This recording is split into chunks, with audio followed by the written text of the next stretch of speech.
मतलब मैं यहाँ से बोल रहा हूँ, मेरी आवाज़ तुम्हारे तक जा रही है, ठीक है, और तुम्हारे और मेरे बीच कोई फिजिकल कनेक्शन है क्या? तो भी तुम मेरी आवाज़ सुन पा रहे हो, मुझको देख पा रहे हो, तुम्हारी आंखें भी क्या है, सेंसर की तरह काम कर रही है, ईयर्स भी सेंसर की तरह काम कर रहे हैं, सुन रहे हो तुम मुझे, देख रहे हो तुम मुझे। तो ये भी एक क्या है, एग्जाम्पल है किसका? Remote sensing. मतलब आप दूर बैठे हो मुझसे और दूर बैठने के बाद मेरी चीज़ों को सुन पा रहे हो, देख पा रहे हो बिना मुझे फिजिकली टच किए। तो आप ये भी किसका एग्जाम्पल हुआ? एक रिमोट सेंसिंग। यही डेफिनेशन है। अगर किसी ऑब्जेक्ट के बारे में हमको क्या चाहिए, इंफॉर्मेशन, और हमको उसको टच भी नहीं करना है, फिजिकली उससे कोई कांटेक्ट नहीं हमारा, तो इस तरीके के फिनोमेना को आप क्या बोलते हो? Remote sensing.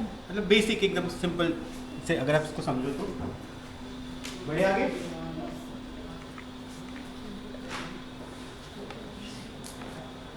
Remote sensing is an art and science obtaining information about an object or feature without physically coming in the contact with that object or feature. मतलब किसी भी ऑब्जेक्ट के बारे में हमको इंफॉर्मेशन कलेक्ट कर रहे हैं और उसके साथ कोई फिजिकल कनेक्शन नहीं है। ये एक बेसिक डेफिनेशन होगी किसकी? Remote sensing. इसका एग्जांपल आपको बता दिया मैंने। Human apply remote sensing in their day to day business through vision, hearing, sense और स्मेल। ठीक है, हमारे ये जितने भी ये सेंसरी ऑर्गन्स हैं वो सब क्या काम कर रहे हैं? सेंसर की तरह काम कर रहे हैं। ठीक है, the data collected can be of many form, variation in acoustic waves, जैसे कि सोनार, ये कहाँ यूज होता है? कहाँ पर? डुब्बी में। और various force in distribution, example जैसे ग्रेविटी। ठीक है, कुछ ऐसे फोर्सेस हैं, आप जैसे जैसे धीरे धीरे ऊपर जाते जाओगे ग्रेविटी कैसे होती जाएगी? कम होती जाएगी। आप इक्वेटर पे रहोगे तो आपकी ग्रेविटी कैसी रहेगी? ज्यादा की कम? चलो एक छोटा सा और बेसिक सा क्वेश्चन, कि ग्रेविटी जो है वो पोल्स पे ज्यादा होती है या इक्वेटर पे ज्यादा होती है? पोल्स पे ज्यादा होती है। पोल्स पे ज्यादा होती है। क्यों? ये हमने डिस्कस किया था जिस दिन मैंने इसरो के ऊपर सेमिनार दिया था। क्यों?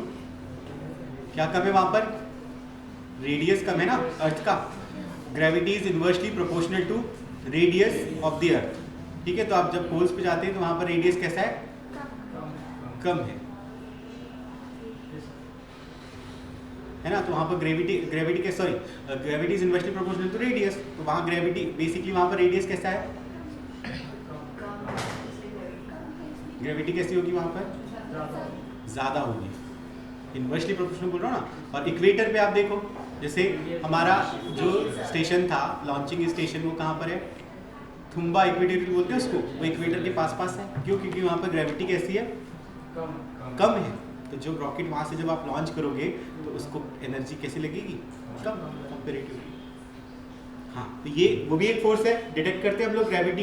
यहाँ से जाओ, अगर मून पे जाओगे तो वहाँ पर ग्रेविटी कैसी हो जाएगी? कम ज़्यादा हो जाएगी। तो वो भी सेंस कर पाते हैं हम लोग। ग्रेविटी को सेंस करने के लिए किसी फिजिकल ऑब्जेक्ट की ज़रूरत है क्या? नहीं। मतलब किसी भी प्रकार के फोर्स को अपन भी इसी तरीके से समझते हैं। उसके बाद आप देखो इलेक्ट्रोमैग्नेटिक एनर्जी डिस्ट्रीब्यूशन। ठीक है, आइस जो आप देख पा रहे हो, किसकी वजह से देख पा रहे हो? ये सब इलेक्ट्रोमैग्नेटिक रेडिएशन है। अभी हम स्पेक्ट्रम पढ़ेंगे, उसमें विजिबल लाइट आएगा। ठीक है, तो ये विजिबल लाइट की वजह से आप देख पा रहे हो। अल्ट्रावायलेट रेडिएशन आएगी, रेडियो रेडिएशन आएगी, तो ये सबको सेंस करते हैं। उसके लिए अलग अलग डिटेक्टर है। तो बेसिकली इन कंक्लूजन इस स्लाइड में सिर्फ आपको क्या बताना चाह रहा हूँ मैं, कि रिमोट सेंसिंग क्या है? किसी भी ऑब्जेक्ट के बारे में इंफॉर्मेशन कलेक्ट करना विदाउट उसको फिजिकली टच करना। ठीक है, the remotely collected data through the various sensor may be analyzed, obtain information about the object or feature under the investigation। जिसको आप क्या करना चाह रहे हो? इन्वेस्टिगेट करना चाह रहे हो जिस ऑब्जेक्ट को, उसके बारे में इंफॉर्मेशन कलेक्ट करना विदाउट उसको टच करना। बढ़िया आगे क्या है? डिफाइन एक डेफिनेशन लिखिए। Remote sensing is the process of inferring surface parameter from measurement of electromagnetic radiation from the earth surface. The electromagnetic radiation can be either reflected or emitted from the earth's surface. ठीक है, solar radiation सारी वो भी एक प्रकार की क्या है, इलेक्ट्रोमैग्नेटिक रेडिएशन है, वो अर्थ की सरफेस से टकराएगी। ठीक है, अब उस जो अर्थ की सरफेस से रेडिएशन टकराई है उसका कुछ पार्ट क्या हो जाएगा, रिफ्लेक्ट हो जाएगा, और कुछ पार्ट क्या होगा, इमिट होगा। आप समझ रहे हो, रिफ्लेक्शन और इमिशन में क्या अंतर है? कोई चीज मिरर से अगर कोई आई रेडिएशन टकरा के वापस चलेगी तो उसको आप क्या बोलोगे, रिफ्लेक्शन। लेकिन क्या हुआ, रेडिएशन को एब्जॉर्ब किया। कुछ रेडिएशन ऐसी होती है जो क्या होती है, एब्जॉर्ब, जैसे हीट, इंफ्रारेड रेडिएशन, उसको अर्थ क्या कर लेती है, एब्जॉर्ब कर लेती है। और एब्जॉर्ब करने के बाद आप देखोगे, एब्जॉर्ब करने के बाद वो धीरे धीरे धीरे क्या होती है, वो इमिट होती है। तो इसको हम क्या कहते हैं, इमिशन। तो बेसिक डिफरेंस में रिफ्लेक्शन और इमिशन। तो जब आप देखोगे कि उनकी जो वेवलेंथ है, वेवलेंथ अभी हम पढ़ेंगे थोड़ी देर बाद कि वेवलेंथ कैसी हो जाएगी, रिफ्लेक्शन की तरह बहुत ज़्यादा चेंजेस नहीं आएंगे। लेकिन जब आप इमिशन जब होगा तब उसमें वेवलेंथ के अंदर क्या हो जाएंगे, चेंजेस हो जाएंगे, वेवलेंथ बढ़ जाएगी। ठीक है, उसको हम डिटेक्टर से डिटेक्ट करते हैं। यहाँ पर हमारा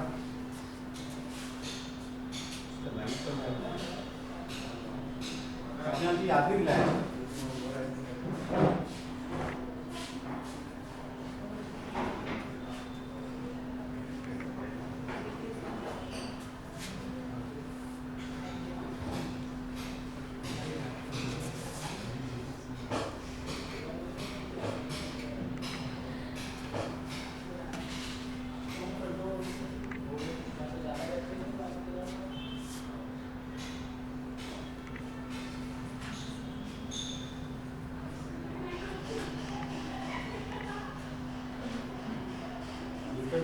In other words, remote sensing is detecting and measuring electromagnetic energy emitting or reflecting from the distant object made of various materials, so that we can identify and categorize these objects by classes or type, substance and any spatial distribution.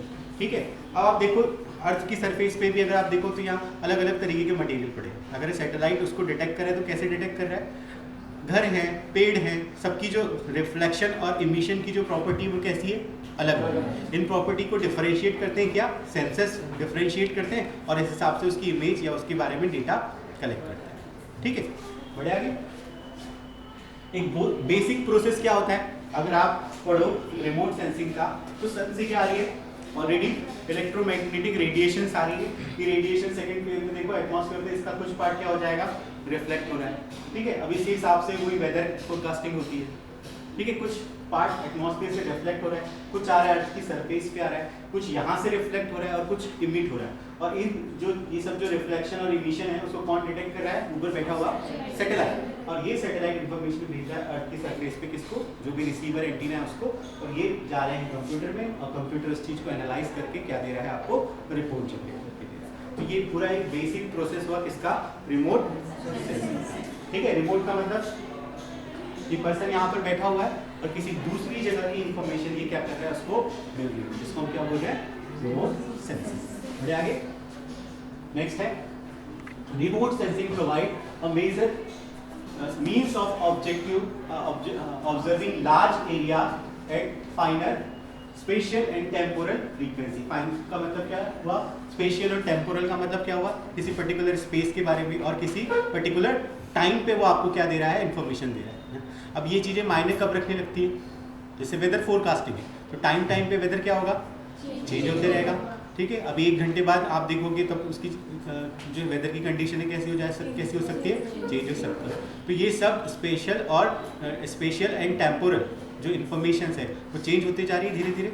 तो इसकी information provide करता है कौन, remote sensing. It finds extensive application in civil engineering including water set study, hydrological state and flux simulation, hydrological modelling, disaster management services such as क्या है ये, flood and drop warming, monitoring, damage assessment in case of natural calamities, environmental monitoring, urban planning. ये सब application है किसके, remote sensing के। ठीक है, बाढ़, सूखा, किसी जगह की प्लानिंग करनी है, मैनेजमेंट करना है किसी पर्टिकुलर जगह के बारे में, वाटर शेड अगर वहाँ पर लगवाने हैं, डैम बनवाने हैं।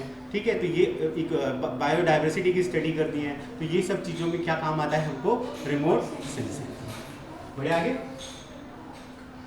क्या है बेसिक कॉन्सेप्ट? बेसिकली हमको जो रिमोट सेंसिंग के अंदर टॉपिक दिए वो 3 है, बेसिक कॉन्सेप्ट, प्रिंसिपल और एप्लीकेशन। तो हमारा जो रिमोट सेंसिंग का पूरा चैप्टर वो इन 3 टॉपिक पे चलेगा, बेसिक कॉन्सेप्ट, प्रिंसिपल्स और एप्लीकेशन।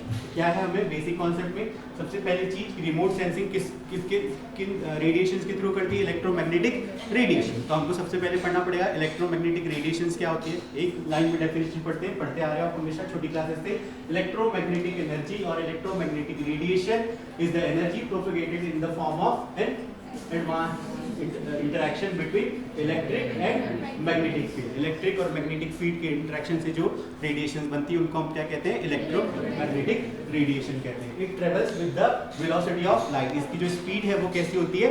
लाइट की स्पीड के बराबर होती है, 3 लाख किलोमीटर पर सेकेंड। ठीक है। विजिबल, अब इसके अंदर कौन कौन से बैंड्स हैं? विजिबल है, लाइट्स आ जाएगी, ultraviolet radiation, infrared radiation. Infrared radiation में ये आती है radio waves, x-ray, different form of electromagnetic radiation. ये अलग अलग रेडिएशंस के, इलेक्ट्रोमैग्नेटिक रेडिएशंस के टाइप हैं। और इनको अब एक ऐसे जब इस तरीके में वेवलेंथ के ऑर्डर में जमा देते हैं तो इसको हम क्या कहते हैं? उसका स्पेक्ट्रम, इलेक्ट्रोमैग्नेटिक रेडिएशंस का स्पेक्ट्रम। किसके बेसिस पे है ये? वेवलेंथ और एनर्जी के बेसिस पे। ठीक है। हम पढ़ते हैं एक फॉर्म, अभी थोड़ी देर पहले इसके एक साइड पहले चलो, पहले समझ लो इस चीज को। इलेक्ट्रोमैग्नेटिक रेडिएशन की जो एनर्जी है वो किसके ऊपर डिपेंड करती है? इस फॉर्मूले से समझने की कोशिश करो। इलेक्ट्रोमैग्नेटिक रेडिएशन की एनर्जी हम इससे निकालते हैं, E इक्वल टू hcf। छोटी क्लासेस में पढ़ते आ रहे हो। यहाँ पर E क्या है? एनर्जी, H क्या है? प्लैंक कांस्टेंट, C क्या है? वेलोसिटी ऑफ रेडिएशन जो कि किसके बराबर है? लाइट की वेलोसिटी 3 लाख किलोमीटर पर सेकंड। और F क्या है उसकी? फ्रीक्वेंसी। मतलब आप देखो यहाँ पर उसके बाद दूसरा फॉर्मूला है इसका hc/लैम्डा। तो फ्रीक्वेंसी और लैम्डा क्या होते हैं? Inversely proportional. ठीक है। फ्रीक्वेंसी समझ में आती है? आवृत्ति, है ना। तो जितनी ज़्यादा फ्रीक्वेंसी रहेगी उतनी ज़्यादा क्या रहेगी? एनर्जी। और वेवलेंथ अगर ज़्यादा है तो एनर्जी कैसी रहेगी? कम। ठीक है। तो आप समझो इसको। यहाँ प्लैंक कांस्टेंट की वैल्यू लिखी है मैंने, यहाँ पर C की वैल्यू लिखी है। फ्रीक्वेंसी किस में नापते हैं हम लोग? हर्ट्ज में। ठीक है। Lambda is the wavelength expressed in micrometer. ठीक है। S can be observed from the equation. Shorter wavelength have higher energy content and longer wavelength have lower energy. मतलब energy is inversely proportional to wavelength. ठीक है। तो फिर हमने इसको order में जमा दिया। आप देख रहे हो यहाँ पर आपने क्या लिखा है? वेवलेंथ। यहाँ से वेवलेंथ क्या होती जा रही है? बढ़ती जा रही है। यहाँ से क्या होती जा रही है? वेवलेंथ क्या होती जा रही है? यहाँ से कहाँ से कम हुई? माइनस है ना। यहाँ पर वेवलेंथ कैसी होती जा रही है? बढ़ती जा रही है। तो सबसे ज्यादा रेडिएशन में एनर्जी किसकी होगी? Gamma radiation, x-ray radiation. इनकी एनर्जी कैसी होती है? कैसी होती है? ज्यादा होती है। इसीलिए जो गामा रेडिएशन से उसके वो एक्सपोज हो जाए इंसान तो उसमें म्यूटेशन हो जाते हैं, है कि नहीं? कंपैरिजन आप देखियो, हल्क वाला एग्जांपल है ना, इससे एक्सपोज हुआ था हल्क गामा रेडिएशन से। ठीक है। एक्सरे, इसकी भी जो एनर्जी कैसी होती है? ज्यादा होती है ना, क्योंकि वेवलेंथ कैसी है इसकी? कम। वेवलेंथ तो नहीं समझता है ना आपको, जब हम एक ऐसे वो बनाते हैं ऐसे ऐसे ग्राफ। ठीक है। तो जिसमें ज्यादा फ्रीक्वेंसी होगी कैसे? ऐसे ऐसे ऐसे ऐसे चलेगी, मतलब उसकी वेवलेंथ कम है। वेवलेंथ कम है लेकिन फ्रीक्वेंसी ज्यादा है, इसका मतलब उसमें एनर्जी ज्यादा है।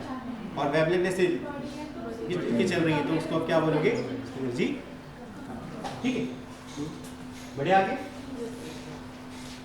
अब क्या है प्रिंसिपल? बेसिक प्रिंसिपल क्या है?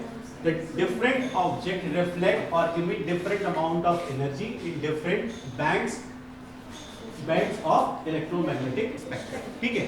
अब हर जो ऑब्जेक्ट है आपका, जैसे ये लकड़ी है, ठीक है, ये यहाँ पर कोई इंस्ट्रूमेंट रखा हुआ है, जब इस पे इलेक्ट्रोमैग्नेटिक रेडिएशन पड़ेगी तो टकराने के बाद कुछ पार्ट इमिट होगा, कुछ क्या होगा? रिफ्लेक्ट होगा। लेकिन ये लकड़ी का इमिशन और रिफ्लेक्शन प्रॉपर्टी कैसी है? अलग है। और वो मेटल की रिफ्लेक्शन और इमिटिंग प्रॉपर्टी कैसी है? अलग है। तो ये प्रॉपर्टी जो डिफरेंट है, इसी बेसिक प्रिंसिपल पे क्या काम करता है आपका? क्या काम करता है? Remote sensing. ठीक है। The amount of energy reflected और emitted depend upon the properties of both material and include energy and उसका angle of incidence, intensity, wavelength, ये सब क्या हो जाएगा? Change. Detection and discrimination of object on the surface feature is done through the uniqueness of the reflected or emitted electromagnetic radiation from the Object. a device to detect the reflected or emitted electromagnetic radiation from an object called sensor. ठीक है, अब ये जो यहाँ से टकराने के बाद जो या रिफ्लेक्शन के बाद जो भी ऑब्जेक्ट उसको डिटेक्ट करेगा इंस्ट्रूमेंट, उसको आप क्या बोलोगे? सेंसर। जैसे कि आंख आपकी क्या है? एक प्रकार की सेंसर। वो वहाँ से ये लाइट आ रहा है, लाइट मुझ पर पड़ रहा है और मेरे से लाइट टकराने के बाद आपकी आंखों में जा रहा है और आपके आंखों के में जो है सेंसरी ऑर्गन उसको क्या देख रहे हैं? सेंसरी जो सेल्स हैं, कौन सी रॉड एंड कोन सेल, उनको क्या कर रही है? सेंस कर रही है। तब जाकर के मेरी इमेज कहाँ बन रही है? आपके रेटिना पे बन रही है। ठीक है, तो अभी मैं लाइट बंद कर दूं यहाँ पर तो आप मुझे देख पाओगे क्या? नहीं, क्योंकि मेरे ऊपर रेडिएशन ही नहीं आएगी और आपके ऊपर रिफ्लेक्ट होकर के मुझसे रिफ्लेक्ट होकर के कोई रेडिएशन आपकी आंखों तक पहुंच पाएगी क्या? नहीं। तो आप देख पाओगे क्या मुझे? तो सेम वैसे ही है यहाँ पर। A vehicle used to carry the sensor is called platform. अब ये एयरक्राफ्ट हो सकता है, ये सैटेलाइट हो सकता है, जो भी ऑब्जेक्ट इन सेंसर्स को लेकर के जाता है अंतरिक्ष में बोलो या किसी अपर एटमॉस्फेयर की सरफेस पे लेकर के बोलो, तो उनको हम क्या कहते हैं? प्लेटफॉर्म। क्या कहते हैं? प्लेटफॉर्म मतलब जो सेंसर को कैरी करने वाला जो व्हीकल है वो क्या कहलाता है? प्लेटफॉर्म। तो अब यहाँ पर 2-3 चीज समझ में आ गई आपको। पहली चीज, 2 चीजें, सेंसर और दूसरा क्या? प्लेटफॉर्म। ये 2 शब्द समझ में आ गए। इसको हम पढ़ेंगे आगे बढ़ो। क्या है? रिमोट सेंसिंग की जो स्टेजेस है, अब इसको अपन प्रोसेस के फॉर्म में भी पढ़ सकते हैं।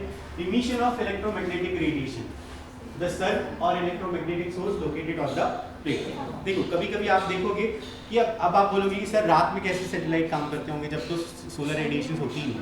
तो अभी हम टाइप्स पढ़ेंगे, एक्टिव और पैसिव रिमोट सेंसिंग।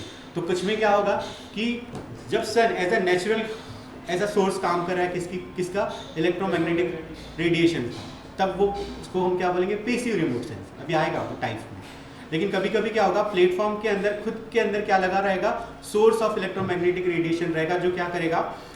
जाएगा और उसको रेडिएशन से इमिट करेगा, उससे रेडिएशन टकराएगी और वापस उसको सेंसर से डिटेक्ट करेगी। इसको इस तरीके से समझ सकते हैं जैसे कैमरा। ठीक है, आप अगर ये कैमरा अभी दिन में यूज़ कर रहे हो तो विदाउट फ्लैश यूज़ कर रहे हो, आपकी फोटोग्राफ्स आ जाएगी। लेकिन जब आप इसको रात में यूज़ करना है, आपको देखना है, तो आप क्या चालू करोगे? फ्लैश। तो फ्लैश क्या करेगा? यहाँ फ्लैश जो लगा, ये फ्लैश की लाइट आप पर पड़ेगी, फिर जाके कैमरे के सेंसर से डिटेक्ट करेगी। तो इस तरीके से समझ सकते हैं अपन किसको? एक्टिव और पैसिव रिमोट सेंसिंग। जब प्लेटफॉर्म पे कोई सोर्स नहीं लगा होता है इलेक्ट्रोमैग्नेटिक रेडिएशन का, उसको क्या बोलेंगे? पैसिव। और जब इलेक्ट्रोमैग्नेटिक रेडिएशन का सोर्स भी लगा हो किसके ऊपर? उस प्लेटफॉर्म के ऊपर, तो उसको हम क्या बोलेंगे? Active remote sensing. ठीक है, तो कभी सन काम करेगा और कभी सोर्स अटैच रहेगा। Transmission of energy from the source to the object. अब ये क्या होगा?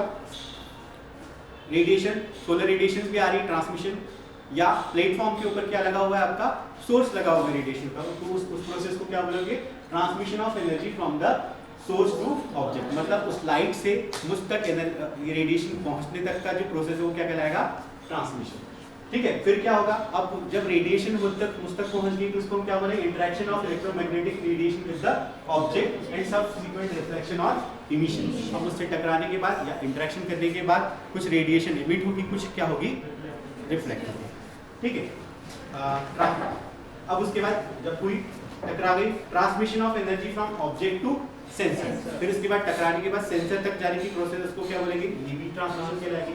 फिर recording of energy by the sensor. अब ये फोटोग्राफी भी हो सकती है, नॉन फोटोग्राफिक सेंसर भी होते हैं। अगर आपको आवाज सुनने वाली बात करना है तो किसको? आपको वहाँ पर फोटोग्राफिक सेंसर नहीं होंगे, वहाँ ऑडियो वेव उसको डिटेक्ट करने वाले सेंसर लगे होंगे। सेंसर अलग अलग प्रकार के होते हैं। Transmission of recorded information to the ground station पे पहुंचेगी वो, फिर प्रोसेसिंग होगी उसकी, और फिर डेटा का एनालिसिस करके आपको क्या मिलेंगे? रिमोट सेंसिंग के अल्टीमेट रिजल्ट्स मिलेंगे। ये पूरी प्रोसेस है रिमोट सेंसिंग। ठीक है, इस पे हिंदी में लिख दिया, देख लो। ठीक है, टाइप ऑफ रिमोट सेंसिंग, कभी थोड़ी देर पहले मैंने उसको थोड़ा सा डिस्क्राइब कर दिया कि रिमोट सेंसिंग के कितने टाइप होते हैं? 2, एक्टिव और पैसिव। एक्टिव का मतलब क्या हुआ? पहले पैसिव समझ लो। In case of passive remote sensing, source of energy is naturally available, such as sun. Most of the remote sensing system work in passive mode using solar energy as a source of electromagnetic radiation. आई बात समझ में, इसको आगे बढ़ाने की जरूरत नहीं है। Next is active remote sensing. In the case of active remote sensing, the energy is generated and sent from the remote sensing platform toward the target. मतलब अब जो प्लेटफॉर्म है उसी के पास सोर्स ऑफ एनर्जी है, ठीक है।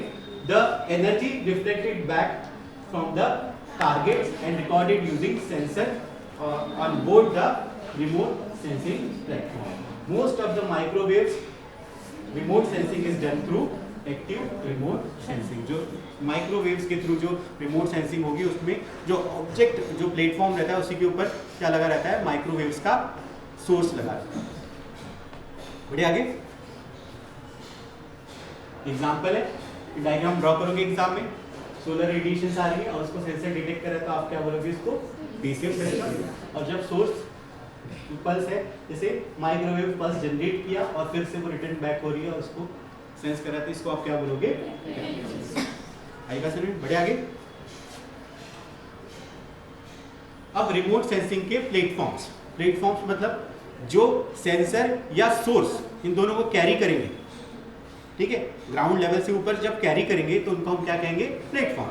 मतलब व्हीकल, व्हीकल मतलब जो भी चीज लेकर के जाए, जैसे सैटेलाइट क्या एक प्रकार का क्या है, उसमें सेंसर लगे हुए, तो वो भी क्या है, एक प्रकार का प्लेटफॉर्म। तो देखते हैं, तो इनको हम जनरली 3 कैटेगरी में डिवाइड करके रखा है हमने, ground level remote sensing, aerial remote sensing और space borne remote sensing. Ground level में तो किस में जनरली इसको बहुत यहाँ पे कॉम्प्लिकेटेड लिखा है, एक एग्जांपल से समझो, ड्रोन।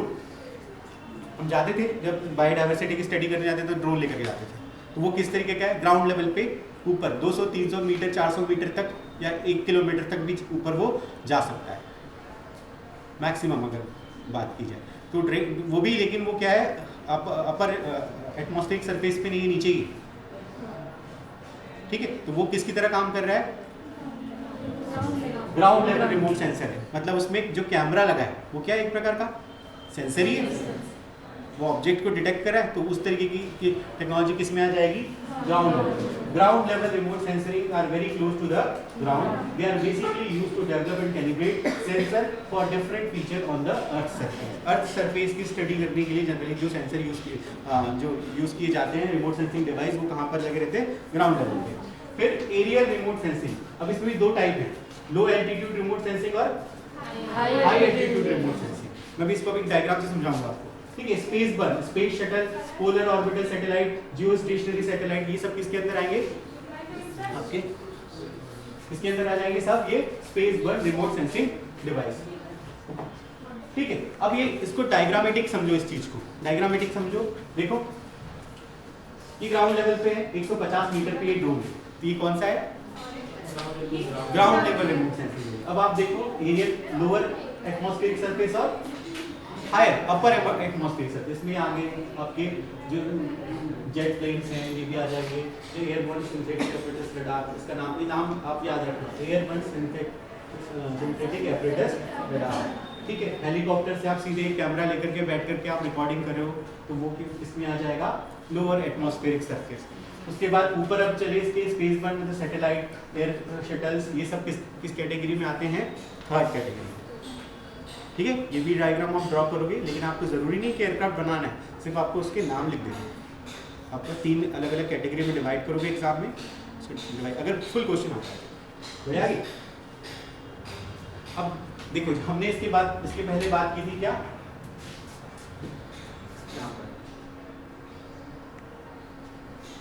यहाँ पे बात की थी कि स्पेस बर्न जो रिमोट सेंसिंग डिवाइस है कितने, स्पेस शटल, ये आपको समझ में आता है, पोलर ऑर्बिटल सैटेलाइट और जियो स्टेशनरी सैटेलाइट। ये थोड़ा सा समझ लो कि पोलर ऑर्बिटल सैटेलाइट क्या होते हैं, जियो स्टेशनरी सैटेलाइट क्या होते हैं। इस डायग्राम से आपको क्लियर हो जाएगा, ठीक है।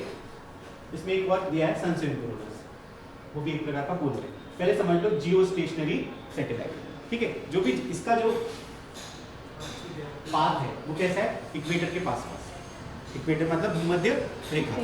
अब जैसे सपोज हमको इस साउथ अमेरिका दिख रहा है, अफ्रीका दिख रहा है, साउथ अमेरिका, तो अब ये यहाँ पर आपने अगर सैटेलाइट लगा के रखा होगा, तो वो भी उसका जो रोटेशन का स्पीड है वो अर्थ के रोटेशन की स्पीड में चलेगा। मतलब ये अगर अर्थ है ऐसे घूम रही है तो सैटेलाइट भी ऐसे ऐसे धीरे धीरे उसके साथ साथ घूमेगा। मतलब किसके साथ सिंक्रोनाइज है, वो अर्थ के साथ, इसीलिए हम उसको क्या बोलते हैं, जियो स्टेशनरी। ये लगभग 36,000 किलोमीटर की हाइट पर छोड़े जाते हैं, लगाए जाते हैं, ठीक है, मतलब एक पर्टिकुलर लोकेशन पे, जैसे इंडिया के ऊपर ही हमको मॉनिटरिंग करनी है तो हमने अपना कौन सा सैटेलाइट लॉन्च कर दिया, जियो स्टेशनरी सैटेलाइट लॉन्च कर दिया, जो जनरली कम्युनिकेशन के पर्पज से लॉन्च किए जाते हैं। ठीक है, उसके बाद दूसरे हैं पोलर सैटेलाइट। ये कहाँ पर चल रहे हैं, भूमध्य रेखा मतलब इक्वेटर के पास। अब पोल्स के थ्रू नॉर्थ पोल से साउथ पोल की तरफ मूवमेंट करेंगे तो उसको हम क्या बोलेंगे, पोलर ऑर्बिटल सैटेलाइट। जनरली इनको हम किसके लिए इस्तेमाल किए जाते हैं, स्पाई, जासूसी के लिए। ऐसे सैटेलाइट कहाँ पर इस्तेमाल किए जाते हैं, क्यों, क्योंकि ये पूरे एरिया को कवर करे, पूरी अर्थ को कवर करे, दूसरे कंट्रीज में क्या हो रहा है हमको ये पता लगाना है, ये देखना है, तो इसके लिए क्या लगेंगे हमको, पोलर ऑर्बिटल सैटेलाइट। और इसके इसी का ये जनरली किसकी हाइट क्या है, 200 से 200 से 1000 किलोमीटर की हाइट पर इसको लगाया जाता है। दूसरे एक और इसमें टाइप है, एक ही टाइप पोलर ऑर्बिटल सैटेलाइट का एक सब टाइप है सन सिंक्रोनस ऑर्बिटर। अब इसका जो रोटेशन है तो किसकी तरह है, सन, ये सन की तरफ के साथ क्या है, सिंक्रोनाइज्ड है। ठीक है, ये अर्थ के साथ है, ये किसके साथ है, सन के साथ, लेकिन इनका ऑर्बिट क्या होगा, वही जो पोल्स में पोलर ऑर्बिटल सैटेलाइट का है वैसे होगा। इसको अगर एक उससे वीडियो से समझाऊंगा मैं आपको, ये चलता है तो ठीक है। ये कौन सा सैटेलाइट है बताओ आप लोग, पोलर है ना, रोटेट हो रहा है धीरे धीरे, ये पूरी हर 24, इसको उसमें दिखाया गया है, कौन सा वाला अपना एक मूवी थी ना, पोखरण सैटेलाइट होते ना, स्पाई सैटेलाइट, उसमें जो ब्लैकआउट वाला टाइम रहता था उसमें काम करते थे, फिर उन्होंने 2 सैटेलाइट लॉन्च वो कर दिए थे, याद है, फिर वो आगे घूमते गए,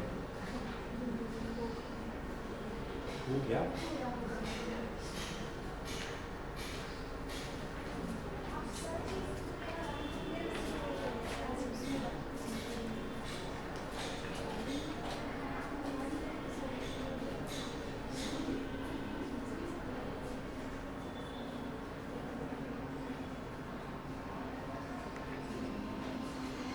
Artificial satellites. इसको समझो, ये वीडियो तो बहुत इंटरेस्टिंग है। Artificial satellites. Artificial satellite is a man-made object orbiting around the Earth. Artificial satellites are of two types, namely geostationary satellites and polar satellites. Let us now learn about launching of artificial satellites and different types of satellites in detail. Click on the links provided. Geostationary satellites are those satellites whose period of revolution around the Earth is equal to the period of rotation of the Earth.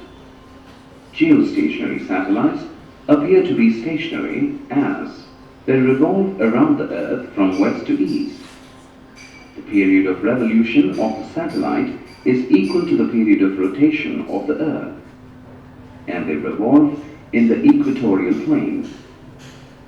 The orbits followed by geostationary satellites are called geostationary orbits or parking orbits. The height of the geostationary orbit is approximately 36,000 kilometers above the Earth's surface.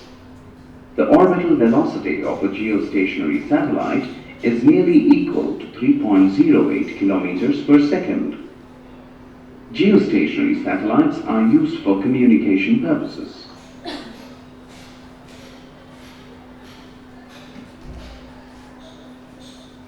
Polar satellites are the satellites which pass over the north and south poles of the Earth. Since the Earth is rotating about its axis, these satellites pass over different parts of the Earth during its revolution. They generally revolve very close to the surface of the Earth. These satellites are employed by the Army for spying and surveillance of the movements of tanks and ships and other vehicles. They are also used for weather monitoring and remote sensing. Mouse over on the underlined text for more information.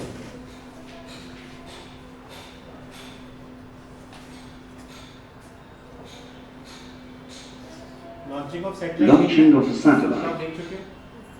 Satellites require a minimum velocity called orbital velocity in order to move around the Earth. To understand the concept of orbital velocity, let us look at this example. On the screen, a launching pad AB is shown. Let us project a body with velocity u1 from B parallel to the surface of the Earth. The body follows a parabolic path and strikes the Earth at a point r1. Now throw the object with greater velocities u2 and u3. The corresponding points where the body hits the ground are r2 and r3. r3 is a point just opposite the launching pad. With a velocity greater than u3, the body will follow a circular path instead of a parabolic path. This is the orbital velocity. For a velocity greater than the orbital velocity, the orbit becomes elliptical. On increasing the velocity, the body escapes from the Earth's pull, and this velocity is called escape velocity.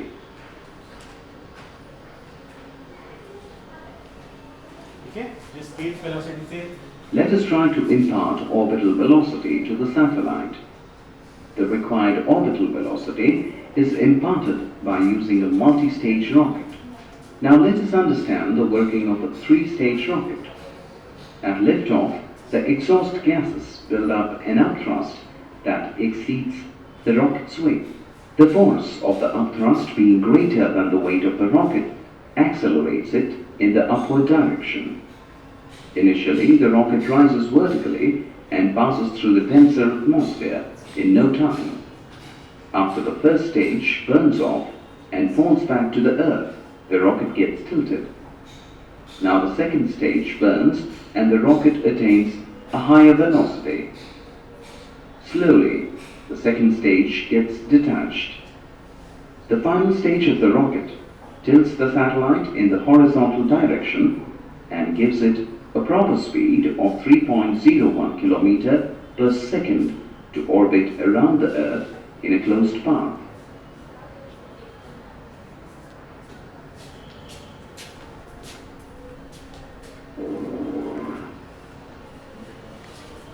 ठीक है, ये सारा process क्या होगा?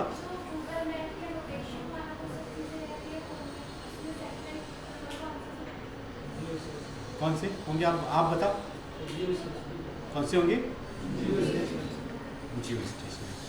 Communication purpose के लिए, ठीक है। हमने उसको जहाँ पर जियो, अब देखो सिर्फ जो गूगल मैप है वो किसी एक सेटेलाइट की या किसी एक कंट्री के बेसिस पे काम करता होगा क्या? नहीं। जो इन्फॉर्मेशन है वो तो कलेक्टिवली अलग अलग सेटेलाइट्स जो है वो एक सिंगल सेटेलाइट पे थोड़ी लगा के रखा है।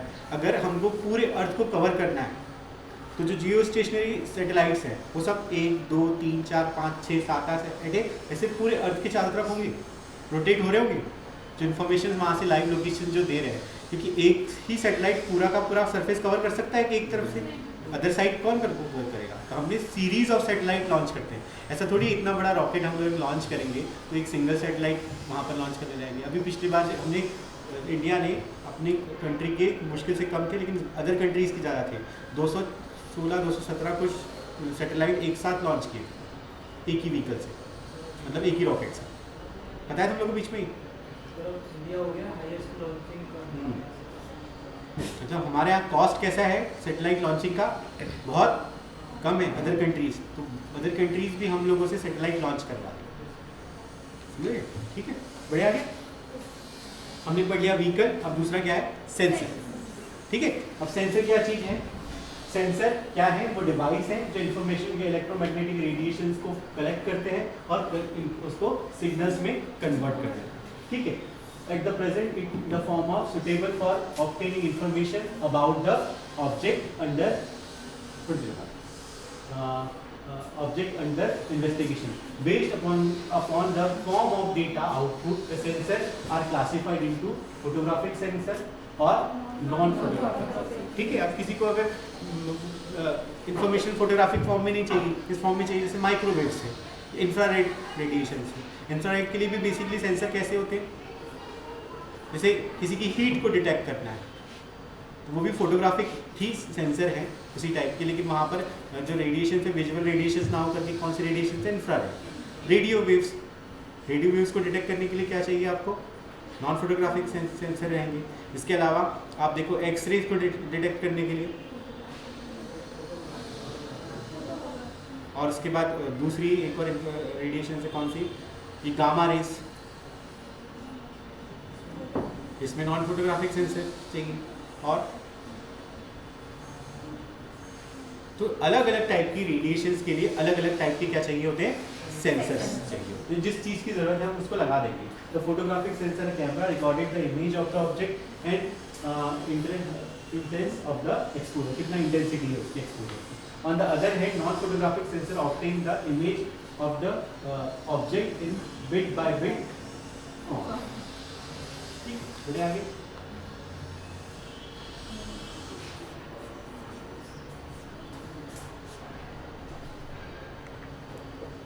अब in satellite remote sensing the multi spectral scanner are used as a sensor.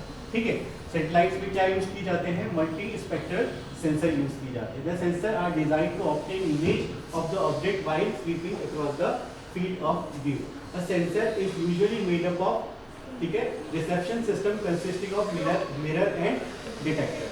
ठीक है, अब ये इसके दो टाइप हैं। The multi spectral scanner are divided into the following. कौन कौन से नाम पढ़ो इसके, रूम सेंसर और क्या है उसका, पृष्ठ रूम स्कैनर। ये दोनों सेंसर जनरली जो सैटेलाइट्स हैं उसमें यूज किया जाता है। इसका बस नाम याद रखना, अगर नहीं भी रहते नाम याद तो कोई दिक्कत नहीं, पर ये नाम याद रखना, कौन सा वाला, मल्टी स्पेक्ट्रल सेंसर।